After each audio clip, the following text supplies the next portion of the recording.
All right, so now I want to show you what I got. And it's really hard for me to find things at the thrift store because I'm only looking for useful things that are really vintage and old-fashioned. So while, a lot of girls can go into the thrift store and come home with carts full of things, I'm not looking for glass. I'm not looking for clothing. I'm not looking for shoes or anything like that. I'm looking for vintage things. With that being said, I want to show you what I got. I got a handmade log cabin. I tell you what, this is me. Handmade log cabin. And this is for, it smells so good. So this here is for incense. There's a piece of incense there. I'm going to use this one. I love incense and my husband doesn't. So I do a lot of burning incense for the smell. I just love it outside. And so you'll see a lot of times my little log cabins burning in the background. They're not on fire. They're supposed to be like that. And I just thought this was adorable. So I'm going to go ahead and light it and we'll see if it works. I have all this incense and this is all Christmas, pine, spruce, cedar, wood, Christmas smell. I love it. So let's see how this one works. And these log cabins are really expensive on Amazon. Those bushes are expensive on Amazon too.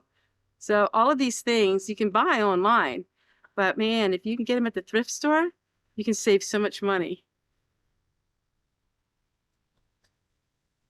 Now, I'm going to see if I have it actually lit. I don't think I do. It's been so windy here. So I got this. And then I got early American cooking recipes from America's historical sites. All the books were 99 cents. So that was a win-win. This one here is even signed. So I actually have a signed book. So cool. And this was from Rockland, Maine. Love it. It's like brand new. And then I got this one. Vinegar, duct tape, milk jugs, and more. It's a bunch of ways that you can reuse things over and over again, because that's what I'm all about.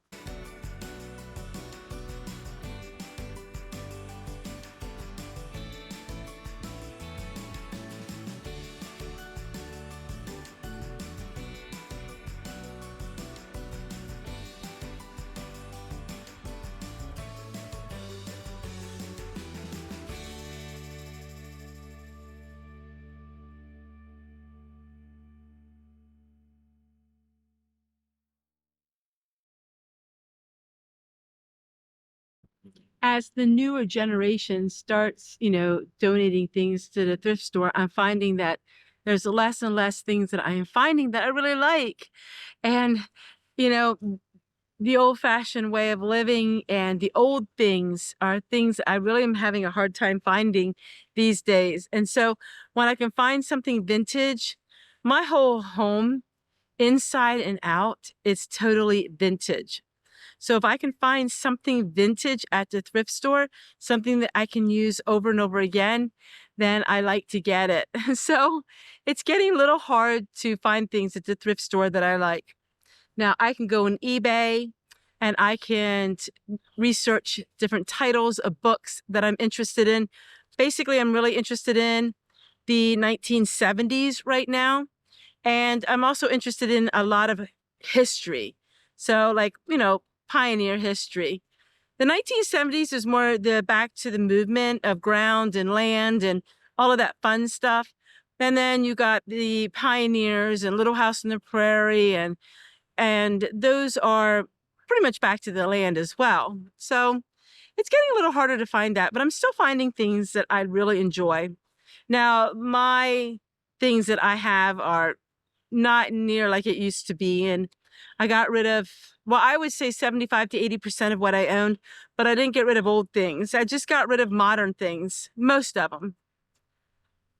It's really hot today and my husband is mowing and I want to go down and look at the garden. But right now it's a little bit of this time where I really don't want to plant my tomatoes out quite yet. It's a little early, even though they're not calling for any frost, and we're going to soon make it to our frost free. But we did have some temperatures in the 20s. I had to take everything in the house, bring it out, put it in, bring it out, and that was tiresome because I have a lot of plants. One of the hobbies that I really enjoy right now is finding really old time plants from back in the day and finding the seeds for them. I like to grow some cotton. I would like to grow some more flax. I would like to grow some really unusual things. Now, I need to buy certain kinds of seeds before I can save my own. Like I have my own lovage, I have my own. Oh. For years, I would spend one time like $50. So I got Tasha Tudor seeds and I saved all her seeds. Now I have my own Tasha Tudor seeds. Or the one year, a couple years ago, I got some plants at Williamsburg, Virginia. I have them plants. I have Thomas Jefferson's plants. I know, I love it. And they're authentic. And I'm like, I have them. And so every year I try to do a little bit something to build our place here. To be able to got that wire and make the chicken house. It's been a blessing to me. And so there are many ways that I am trying to do things. I look on Craigslist for free things. I look on Marketplace for free things. I just do a lot of things. I'm very resourceful. And so that's how I'm able to do things. Like I really want to grow bed straw. So it's called bed straw. And I really want to grow all kinds of things that are just very different, very hard to find, and very hard to germinate. Right now, I am really working on practicing harder germination things. I do have a green thumb, and I got that from my birth father. So I'm hoping that I can germinate some of these very unusual things. I germinate rosemary easy, which they say is very hard to do, but it's easy for me for some reason. Maybe it's because I have the greenhouse, but I can't wait to show you some really unusual things in my daily videos. Take care, everyone, and we'll see you guys on the next one.